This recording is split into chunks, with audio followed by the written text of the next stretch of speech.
Bonjour de nouveau, Jacqueline Couty, tu es martiniquaise du François du Robert, installée aux États-Unis depuis de nombreuses années. Tu y as effectué tes études doctorales et tu as obtenu un doctorat à l'Université de Virginie, un doctorat en littérature française, francophone et post-coloniale. Tu effectues des travaux qui vont un peu dans le sens de ceux que nous ont présentés Valérie Loichaud à l'instant. Peux-tu nous en dire plus? Oui, et justement, ce qui est intéressant avec mes travaux, ils m'ont permis de rencontrer Valérie lors d'une conférence. Et vice-versa. Et vice-versa, où je parlais justement des créolistes. Et je parlais de la créolité et de la représentation du corps de la femme.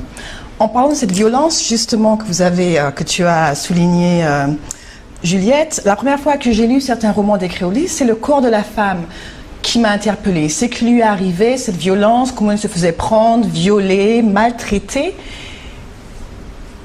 au milieu des rires. Car souvent, si on parle de certains ouvrages de la créolité, on va vous dire que ce sont des ouvrages amusants, qui sont un peu coquins.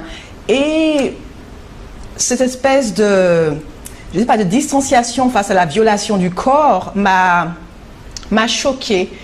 Et j'ai voulu en savoir plus. Et j'ai voulu me demander si c'est simplement de l'érotisme, de la sexualité ou un élément politique. Et mes travaux, c'est cela, c'est savoir comment le corps de la femme représente un espace à recoloniser.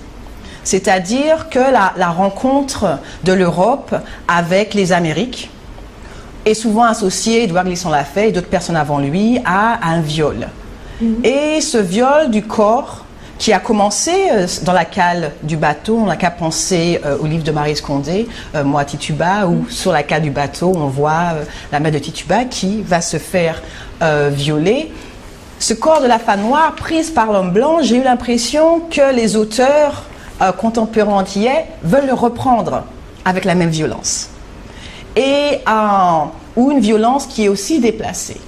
Donc cette violence qui s'effectue sur le corps de la femme noire, pour moi, représente aussi la violence que l'on trouve d'un point de vue politique chez les hommes.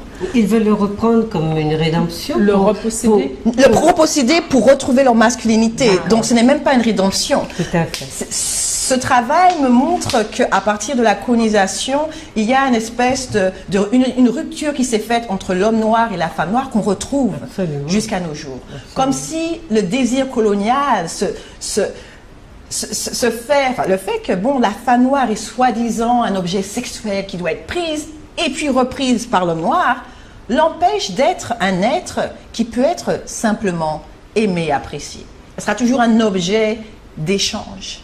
Et en fin de compte, je remonte jusqu'au XVIIIe siècle pour voir d'où cette idée vient. Ce qu'on appelle la doudou.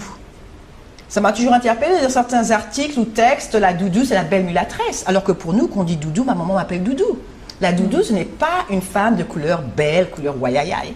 Pourtant, dans le dictionnaire Le Petit Robert, pendant la période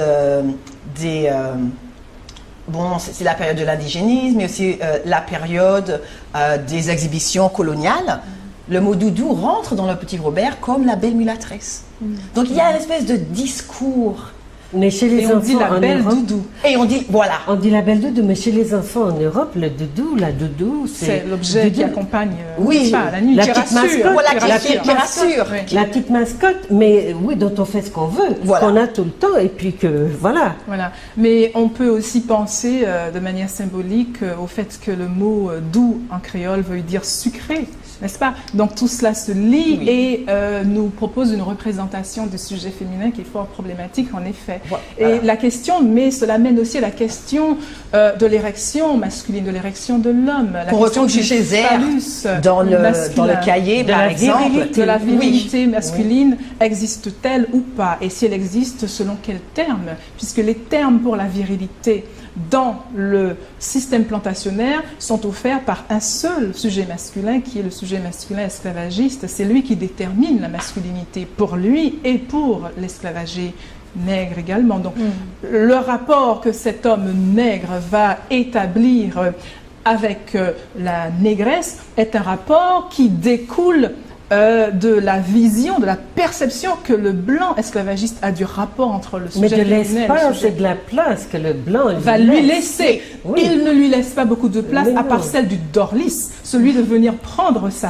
femme le soir, en se cachant et en la forçant par la violence. Ou celui de lui dire j'ai besoin de petits, et voilà, maintenant tu m'en fais. Tout à fait. Donc c'est cette masculinité hégémonique que je dirais qui a été embrassée jusqu'à nos jours, où pour être un homme fort, il faut avoir un tas de femmes dehors, par exemple. Mais c'est encore le modèle de l'esclavagiste. C'est d'abord lui qui institue la raison de l'infidélité.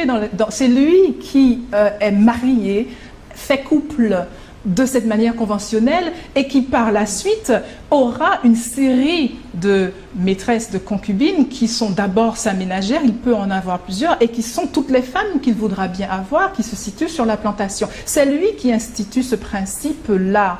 Ce n'est pas le sujet masculin nègre. Lui, il va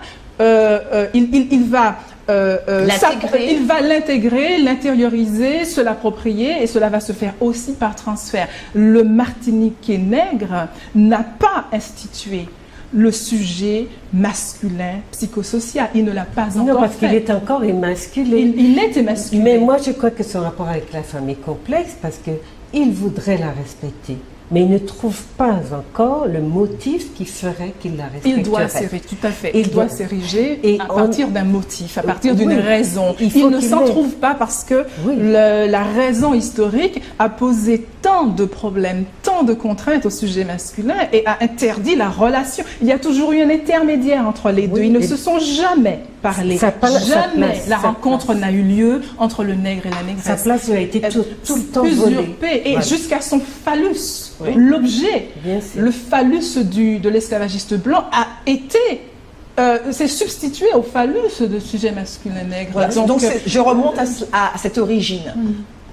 Puisque bon, justement, le sujet de cette émission, j'aime beaucoup le titre intitulé Raison pratique, c'est savoir d'où cela vient. Parce que bon, on doit quand même avouer que il y a des tensions qui existent jusqu'à nos jours. Et bon, il nous reste à instituer le couple martiniquais nègre. Voilà. Mais il faut comprendre où les choses ne se sont pas faites. Et commencer par voir comment cette masculinité hégémonique s'est mise en place et comment on a simplement voulu se réapproprier des schèmes de pouvoir qu'on a pensé être valables, mais qui nous font simplement répéter à l'infini les choses. Mais je crois qu'on ne sortira pas de ce questionnement-là si on n'étend pas la question la véritable question, celle du pouvoir, à tous les niveaux du fonctionnement d'exercice de son identité par l'homme martiniquais. Oui, tout à fait. Noir, essentiellement. Et le pouvoir est politique. Mais la question du pouvoir, donc elle est politique fondamentalement, mais il y a cette incapacité d'entrer dans une relation sereine avec la femme, qu'on va dire entre guillemets noire, parce que cette mémoire historique qui est encore, d'ailleurs, parce qu'elle n'a fait que se mentir à elle-même.